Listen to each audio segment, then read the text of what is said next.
नमस्कार। आज हम फिर से एक दिलचस्प किताब पर बात करने वाले हैं। हमारे पास N.K. जेमिसन की ब्रोकन अर्थ ट्रिलॉजी की आखिरी किताब द स्टोन स्काई पर कुछ नोट्स हैं। जी हाँ, और ये वाकई एक कमाल की सीरीज है। बिल्कुल। तो आज का मकसद है कि इस कहानी की गहराइयों को समझें, इसके किरदारों को, और जो बड़े सवाल ये उठाती हैं उन पर थोड़ी बात करें। हाँ, कोशिश यही रहेगी कि इसके जो अहम पहलू हैं उन पर रोशनी डाल सकें। चलिए शुरू करते हैं। तो ये कहानी है द स्टिलनेस नाम की एक दुनिया की जो सचमुच टूट रही है, बिखर रही है, और इसके केंद्र में है एक माँ और बेटी असून और नासून। और उनके हाथ में एक तरह से दुनिया का भविष्य टिका हुआ है। हाँ, और ये भी ध्यान रखना जरूरी है कि ये किताब इस पूरी ट्रिलॉजी को लगातार 3 बार ह्यूगो अवार्ड मिला है सर्वश्रेष्ठ नॉवेल के लिए।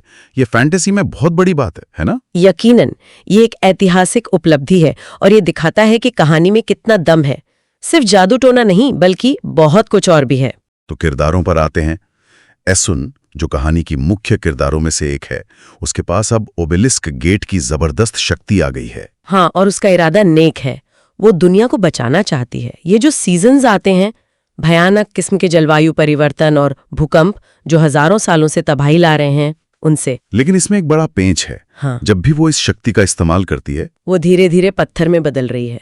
उसकी इंसानियत की कीमत पर ये शक्ति मिल रही है। ये एक बहुत बड़ा द्वंद्व है उसके लिए। और दूसरी तरफ उसकी बेटी है नासुन। उसका रास्ता बिल्कुल अलग है। बिल्कुल उल्टा। नासून ने इतना दुख झेला है, दुनिया से इतनी निराश हो चुकी है कि वो दुनिया को बचाना नहीं, बल्कि उसे पूरी तरह मिटा देना चाहती है। मिटा देना? हाँ, मतलब पूरी तरह से? हाँ, उसका मानना है कि जब तक ये दुनिया रहेगी, दुख रहेगा, ओरोजन्स का उत्पीड़न रहेगा, तो वो कोर पॉइंट जारी है उसी ओब्लिक्स गेट की शक्ति इस्तेमाल करके पृथ्वी को हमेशा के लिए शांत कर देने, मतलब खत्म कर देने। बाप रे, ये तो माँ बचाना चाहती है, बेटी मिटाना चाहती है। इसी टकराव पे कहानी टिकी है लगता है। हाँ, यही कहानी का भावनात्मक कोर है। बहुत शक्तिशाली है ये। और ये सब हो रहा है द स्टिलनेस में। जरा इस दुनिया के बारे में थोड़ा और बताएं। ये सीजन्स क्या हैं? देखिए, द स्टिलनेस एक ऐसी जगह है जहाँ जमीन ही स्थिर नहीं है। लगातार भूकंप आते हैं, ज्वालामुखी फटते हैं, और फिर आते हैं सीजन्स, जो कि असल में सालों या दशकों तक चलने वाली वैश्विक आपदाएं हैं। राख से ढका आसमान, जमती हुई जमीन, जीवन लगभग असंभव हो जाता है। और अभी जो कहानी में चल रहा है वो 5वां सीजन है, जो शायद सबसे बुरा है। हाँ, बहुत भयानक। और इसी कहानी के दौरान हमें एक पुरानी सभ्यता के बारे में भी पता चलता है। सिल-अनाजिस्ट, ये कौन थे? हाँ, सिल-अनाजिस्ट। उनकी कहानी बहुत बहुत अहम है पूरी पहेली को समझने के लिए। और ये कहानी हमें ज्यादातर हुआ के जरिए पता चलती है। हुआ एक स्टोन ईटर है, पत्थर का बना एक प्राणी, जो कहानी का एक नरेटर भी है। अच्छा, स्टोन ईटर। जी, वो बताता है कि सिल-अनाजिस्ट एक बहुत ही उन्नत सभ्यता थी, तकनीकी रूप से कमाल की, लेकिन उनमें अहंकार बहुत था। उन्होंने पृथ्वी को, जिसे वो फादर अर्थ कहते थे, उसे बस एक संसाधन समझा। और उन्होंने ओरोजिन्स का इस्तेमाल किया। हाँ, उन्होंने ओरोजिन्स को, उस समय उन्हें ट्यूनर कहा जाता था, उनकी शक्ति को, ओरोजिनी को ऊर्जा के स्रोत की तरह इस्तेमाल किया। उन्हें लगभग गुलाम बनाकर रखा था। मतलब उन्होंने धरती की शक्ति को गलत तरीके से इस्तेमाल किया। बिल्कुल। और इसी शोषण, इसी अहंकार की वजह से पृथ्वी का संतुलन बिगड़ा। फादर अर्थ नाराज हुआ और उसने बदला लिया, और यहीं से सीजन्स का विनाशकारी चक्र शुरू हुआ। ये सीधे तौर पर दिखाता है कि कैसे उत्पीड़न और सत्ता का गलत इस्तेमाल तबाही लाता है। और इसका असर आज भी एसून और नासून की दुनिया पर है। वो उसी इतिहास का नतीजा भुगत रहे हैं। सही कहा। ये थीम पूरी कहानी में गूंजता है, उत्पीड़न का इतिहास और उससे लड़ने की जरूरत। किरदारों पर वापस आते हैं। एसून का जो संघर्ष है, एक माँ के तौर पर, एक ओरोजन के तौर पर, और अब दुनिया को बचाने की जिम्मेदारी के साथ, वो बहुत गहरा है। और जिस तरह जेमिसन उसे तुम कहकर लिखती हैं, सेकंड पर्सन में, हाँ, वो कमाल का है। पाठक सीधे एसून की भावनाओं, उसके दर्द, उसकी कश्मकश से जुड़ जाता है।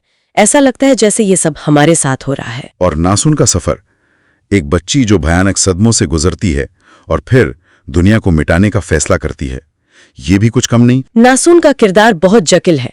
उसका गुस्सा, उसकी निराशा सिर्फ उसके अपने अनुभवों से नहीं आती, बल्कि उस पूरी व्यवस्था से आती है जिसने ओरोजेंस को हमेशा दबाया है। शेफा जैसे किरदार, जो उसका गार्डियन भी है और उत्पीड़क भी, उसके विकास में अहम भूमिका निभाते हैं। शेफा, हाँ, वो भी एक दिलचस्प किरदार है। उसकी वफादारी बदलती रहती है। बिल्कुल। और हुआ का अपना रहस्यमय अतीत है, स्टोन ईटर्स की अपनी कहानी है। जेमिसन ने किरदारों को बहुत परतें दी हैं। और ये जो अलग अलग नरेशन स्टाइल हैं, एसुन के लिए सेकंड पर्सन, नेसुन के लिए थर्ड पर्सन, हुआ के लिए फर्स्ट पर्सन, ये सब मिलकर कहानी को एक अनोखा अनुभव बनाते हैं। भाषा के बारे में क्या कहेंगी? सुना है बहुत काव्यात्मक है। हाँ, भाषा बहुत सुंदर है, काव्यात्मक है, लेकिन साथ ही बहुत कच्ची और सीधी चोट करने वाली भी है। भावनाएं बिना किसी लाग लपेट के सामने आती हैं। ये सिर्फ कहानी नहीं है, ये शक्ति, जिम्मेदारी, मातृत्व, अन्याय, क्षमा, इन सब पर एक गहरा चिंतन है। और यही बात आती है कि ये ट्रिलोजी सिर्फ फैंटेसी नहीं है, ये असल दुनिया के मुद्दों पर भी बात करती है ना। जैसे नस्ल, सत्ता, सिस्टम का अन्याय। यकीनन ओरिजिन्स का जो अनुभव दिखाया गया है, समाज से बाहर रखा जाना, डर और नफरत का शिकार होना, उनकी शक्ति का शोषण होना, ये सब असल दुनिया में मौजूद व्यवस्थागत हिंसा और भेदभाव का एक शक्तिशाली रूपक है।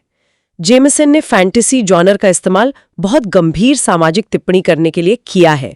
और इसका असर भी हुआ है। इसने आधुनिक फैंटेसी लेखन को काफी प्रभावित किया है। हाँ, बिल्कुल। इसने दिखाया है कि फैंटेसी सिर्फ पलायनवाद नहीं हो सकती, वो आईना भी दिखा सकती है। तो आखिर में द स्टोन स्काई सिर्फ कहानी को खत्म नहीं करती। नहीं, ये सिर्फ अंत नहीं है। ये दिखाती है कि दुनिया कैसे टूटती है, ग्रह के स्तर पर, समाज के स्तर पर, रिश्तों के स्तर पर, और फिर उसे दोबारा बनाने की कोशिश कैसे की जाती है। और ये कोशिश कितनी मुश्किल होती है, कितनी कीमत मांगती है। ये पाठक को सोचने पे मजबूर करती है। न्याय क्या है, विरासत क्या होती है, परिवार का मतलब क्या है, और इस ग्रह के प्रति हमारी क्या जिम्मेदारी है। सही। तो अगर हम इस पूरी बातचीत का सार निकालें तो क्या कहेंगे? मेरे ख्याल से ये कहानी एक बहुत ही जटिल, दर्द भरे, लेकिन फिर भी उम्मीद भरे माँ बेटी के रिश्ते के जरिए हमें दिखाती है कि विरासत सिर्फ वो नहीं जो हमें मिलता है, बल्कि वो भी है जो हम पीछे छोड़ते हैं। शक्ति का मतलब क्या है? क्या वो कंट्रोल करना है या जोड़ना? और बदलाव हमेशा आसान नहीं होता, अक्सर बहुत दर्दनाक होता है, लेकिन जरूरी भी होता है। अन्याय के इतिहास और भविष्य की आशा के बीच का एक संघर्ष। हाँ, बिल्कुल।